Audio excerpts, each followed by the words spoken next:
ਅੱਜ ਅਸੀਂ ਆਏ ਆ ਭਾਈ ਦੇ ਕੋਲ ਸਰਦਾਈ ਪੀਣ, ਸਰਦਾਈ ਬਦਾਮਾਂ ਦਾ ਘੋਟਾ। ਤੇ ਭਾਈ ਸਾਨੂੰ ਗਲਾਸ ਪਿਆਣਗੇ ਸਰਦਾਈ ਦਾ ਤੇ ਨਾਲੇ ਸਾਨੂੰ ਦੱਸਣਗੇ ਕਿ ਇਹਦੇ ਵਿੱਚ ਪੈਂਦਾ ਕੀ ਆ ਤੇ ਇਹ ਕਾਹਦੇ ਵਾਸਤੇ ਇਸਤੇਮਾਲ ਹੁੰਦੀ ਹੈ ਤੇ ਗਰਮੀਆਂ ਦੇ ਵਿੱਚ ਇਹਦੇ ਕੀ ਫਾਇਦੇ। ਹਾਂਜੀ ਭਾਈ, ਆਪਣਾ ਨਾਮ ਕੀ ਹੈ ਸੁਣੇ? ਸ਼ੁਏਬ ਭਾਈ, ਤੁਹਾਡੀ ਇਹ ਜਗ੍ਹਾ ਕਿਹੜੀ ਹੈ? ਕਿਸ ਰੋਡ ਤੇ ਤੁਸੀਂ ਬੈਠੇ ਹੋ? ਸੰਦੇਲਿਆਂ ਵਾਲੇ ਰੋਡ ਤੇ ਤੁਸੀਂ ਕਦੋਂ ਦੀ ਇਹ ਬਣਾਉਣਾ ਸ਼ੁਰੂ ਕੀਤੀ ਹੋਈ ਹੈ? ਮਤਲਬ ਕਿ ਤੁਸੀਂ ਬਣਾਉਂਦੇ ਸੀ ਜਾਂ ਤੁਹਾਡੇ ਕੋਈ ਵੱਡਾ ਵੀ ਬਣਾਉਂਦਾ ਸੀਗਾ? ਅੱਛਾ, ਤੇ ਇਸ ਏਰੀਏ 'ਚ ਤੁਸੀਂ ਕਿੰਨੀ ਕੁ ਦੇਰ ਤੋਂ ਬੈਠੇ ਹੋਏ ਹੋ? 3.5 ਮਹੀਨੇ। ਪਿਛਲੇ ਸਾਲ ਵੀ ਸੀਗੇ ਇੱਥੇ ਤੁਸੀਂ? 10ਵਾਂ ਸਾਲ। ਸਹੀ। ਅੱਛਾ, ਤੇ ਮੈਨੂੰ ਇਹਦੇ ਬਾਰੇ ਦੱਸੋ ਕਿ ਇਹਦੇ ਵਿੱਚ ਤੁਸੀਂ ਸਰਦਾਈ ਦੇ ਵਿੱਚ ਪਾਉਂਦੇ ਕੀ ਹੋ?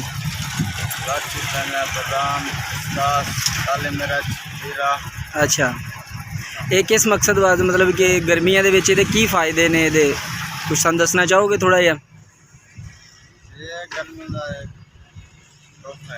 ਗਰਮੀਆਂ ਦਾ ਤੋਹਫਾ ਹੈਗਾ ਬਦਾਮਾਂ ਵਾਲੀ ਘੋਟਾ ਸਰਦਾਈ। ਚਲੋ ਇੱਕ ਗਲਾਸ ਸਾਨੂੰ ਬਣਾ ਕੇ ਪਿਆਓ, ਅਸੀਂ ਦੇਖੀਏ ਕਿ ਕਿਸ ਤਰ੍ਹਾਂ ਦਾ ਤੁਸੀਂ ਬਣਾਉਂਦੇ ਹੋ। ਇੱਥੇ ਵੀਵਰਸ ਸੰਦੀਲਿਆਂ ਵਾਲੀ ਰੋਡ ਪੀਰ ਮਾਲ ਦਾ ਇਲਾਕਾ ਹੈ ਤੇ ਇੱਥੇ ਭਾਈ ਬੈਠੇ ਨੇ ਸਰਦਾਈ ਵਾਲੇ ਤੇ ਇਹਨਾਂ ਦਾ ਦੇਖੀਏ ਡਿਸਪਲੇ ਜਿਹੜਾ ਹੈ ਨਾ।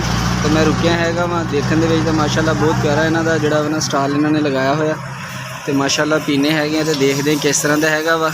ਤੇ ਜੇ ਤੁਹਾਡਾ ਇਹਦਾ ਚੱਕਰ ਲੱਗੇ ਤੇ ਤੁਸੀਂ ਵੀ ਜਿਹੜਾ ਵਾ ਇਹਨਾਂ ਕੋਲ ਰੁਕ ਕੇ ਖਾਲਸ ਬਦਾਮਾਂ ਦੀ ਸਰਦਾਈ ਜਿਹੜਾ ਵਾ ਪੀ ਕੇ ਤੇ ਆਪਣੇ ਜਿਗਰ ਨੂੰ ਠੰਡਾ ਕਰ ਸਕਦੇ ਹੋ। ਜੀ ਭਾਈ।